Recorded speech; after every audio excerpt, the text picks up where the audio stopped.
Pembaharuan Islam. Assalamualaikum warahmatullahi wabarakatuh. Perkenalkan, nama saya Nisa Trianggraini. Saya dari kelas 11 TKRA. Materi ini tentang pembaharuan Islam. Pembaharuan Islam atau sering disebut tajdid atau modernisme Islam adalah upaya kontekstualisasi ajaran Islam agar selaras dengan tuntutan zaman modern tanpa merusak prinsip dasarnya. Gerakan ini memiliki dua dimensi utama yang sering melengkapi: pemurnian atau purifikasi, mengembangkan akidah dan ibadah umat Islam kepada kemurnian ajaran Al-Quran dan Sunnah, serta membersihkannya dari tahayul, bid'ah, dan khurafat. Modernisasi atau dinamisasi merupakan mereformasi sistem pendidikan, hukum, politik, dan sosial budaya agar umat Islam dapat menjawab tantangan zaman modern yang dinamis. Inti dari pembaharuan Islam bukanlah mengubah ajaran agama yang bersifat mutlak atau usul, melainkan mengubah pemikiran, sikap, dan strategi umat Islam agar mampu mengejar ketinggalan dan peradaban Barat. Dalam konteks materi pembaharuan Islam, latar belakang menjelaskan kondisi real umat Islam pada abad ke-19 yang mendorong lahirnya gerakan pembaharuan tersebut. Kemunduran internal, umat Islam mengalami stagnasi berpikir, terjebak taklid buta, serta maraknya praktik syirik dan bid'ah. Dominasi kolonial Barat, mayoritas wilayah dunia Islam jatuh ke tangan penjajah Barat secara politik dan ekonomi. Ketertinggalan sains, dunia Islam tertinggal jauh dalam penguasaan ilmu pengetahuan, teknologi, dan sistem militer modern. Kelemahan pendidikan, sistem pendidikan Islam tradisional saat itu cenderung mengabaikan ilmu pengetahuan umum atau sains. Berikut tokoh penting dalam perubahan Islam. Jamaluddin Al-Afghani.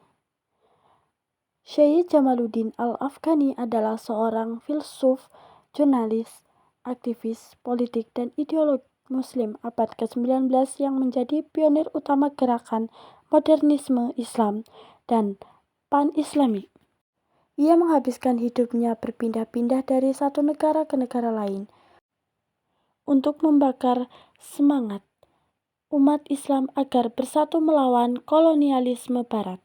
Namun, populer Syekh Jamal al-Din Al-Afghani atau Jamaluddin Al-Afghani, gelar Syahid, atau menunjukkan silsilahnya yang tersambung ke cucu Nabi Muhammad SAW, Husain bin Ali. Tempat lahir Asadabad, terdapat dua versi sejarah yang kuat, yaitu Asadabad di Provinsi Kunar, Afghanistan, atau Asadabad dekat Hamadan atau Iran.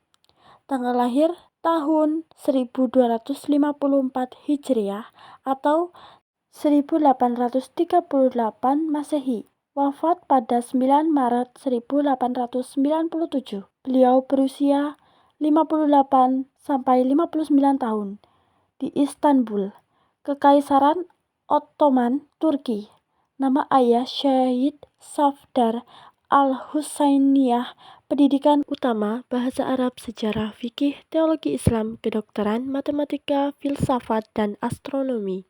Gagasan dan warisan terbesar pan-Islamisme, gagasan persatuan politik seluruh umat Islam di dunia untuk menghadapi dominasi, intervensi, dan imperialisme Barat. Modernisme Islam, ajakan agama umat Islam, membuka kembali pintu ijtihad, berpikiran rasional, dan menguasai sains modern tanpa harus kehilangan identitas keislamannya. Aktivisme anti-kolonial, ia secara konsisten mengecam para penguasa muslim yang dinilainya terlalu tunduk pada kepentingan kekuatan.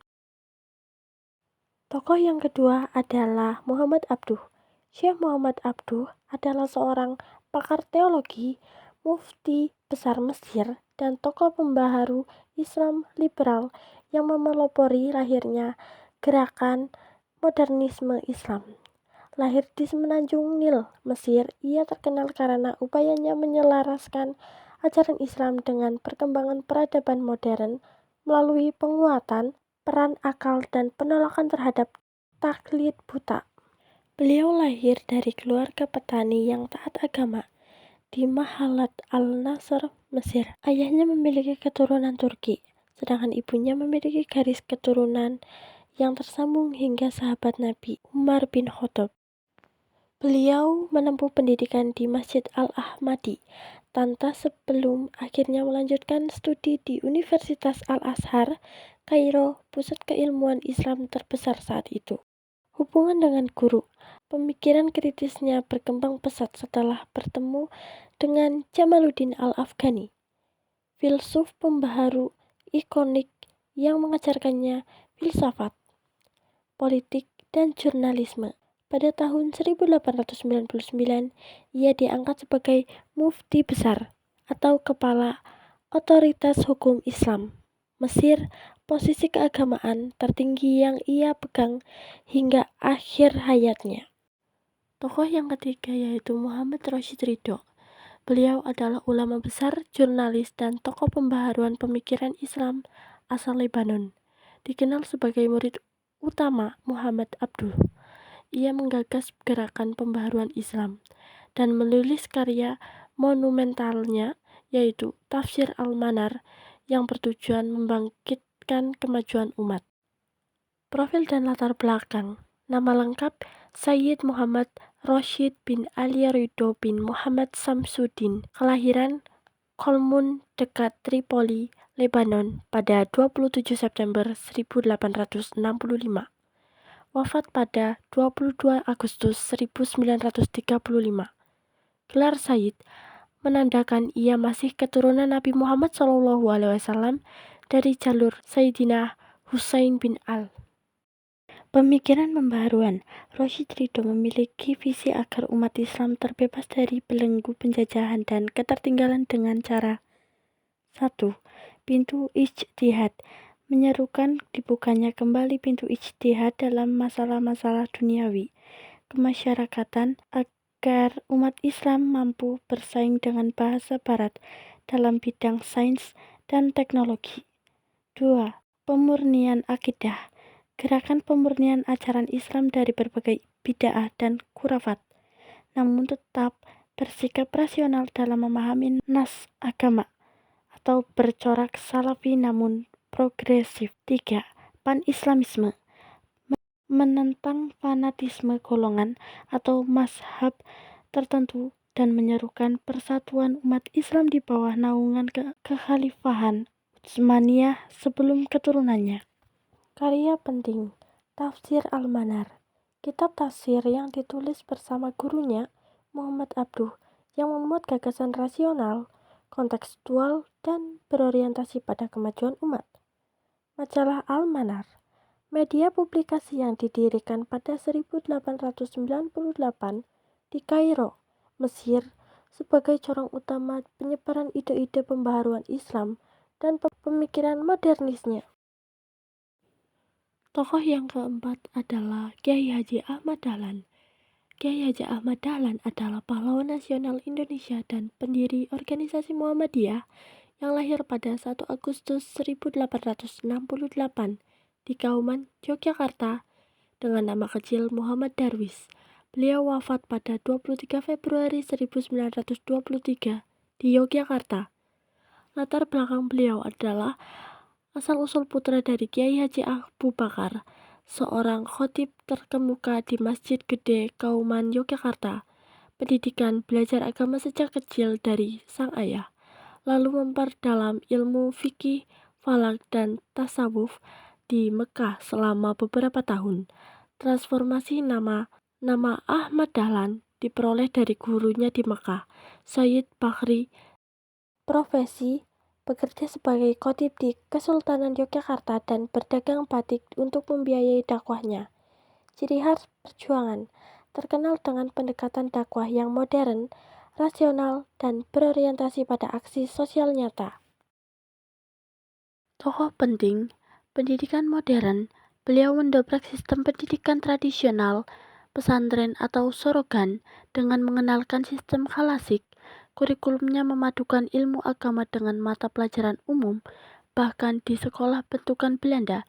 Pemurnian akidah atau tajdid, Ahmad Dahlan mengajak umat Islam untuk kembali murni kepada Al-Quran dan hadis, serta berani melakukan ijtihad dalam menghadapi tantangan zaman. Gagasan ini banyak terinspirasi oleh pemikiran pembaruan dunia Islam, seperti Muhammad Abduh dan Jamaluddin Al-Afghani. Teologi sosial atau praktis, beliau terkenal dengan renter prestasi Surat Al-Ma'un. Ia mengajarkan bahwa ibadah harus diwujudkan dalam kerja nyata melalui pemberdayaan masyarakat serta mendirikan panti asuhan, poliklinik, dan rumah sakit untuk kafir miskin. Lembaga sosial berkelanjutan untuk melembagakan cita-cita pembaharuannya, beliau mendirikan organisasi Muhammadiyah pada 18 November 1912 yang terus menjadi motor penggerak pendidikan dan kesejahteraan umat hingga kini. Pembaruan ibadah praktis, beliau meluruskan arah kiblat Masjid Gede Kauman sesuai ilmu falak atau geografi, agar lebih akurat mengubah kebiasaan yang kala itu dianggap sangat sakral. Karya tulisan dan artikel ilmiah, artikel Igama Islam, serangkaian tulisan bersambung di majalah Suara Muhammadiyah sejak tahun 1915 yang mengulas pemurnian ajaran Islam. Artikel Manoesia Etoe Bodo lan Koe Maloeng Koeng 1921. Tulisan kritis berbahasa Jawa yang mengulas watak manusia yang cenderung merasa tahu padahal keliru. Artikel Pamoelangan lan Pakoenjaran 1921. Pandangan beliau mengenai konsep pendidikan dan evaluasi sosial masyarakat. Syarah atau terjemahan Qaidul Iman. Diktat pengajaran tentang fondasi akidah Islam untuk kalangan santri dan masyarakat umum. Berikut adalah kesimpulan dari materi pembaharuan Islam.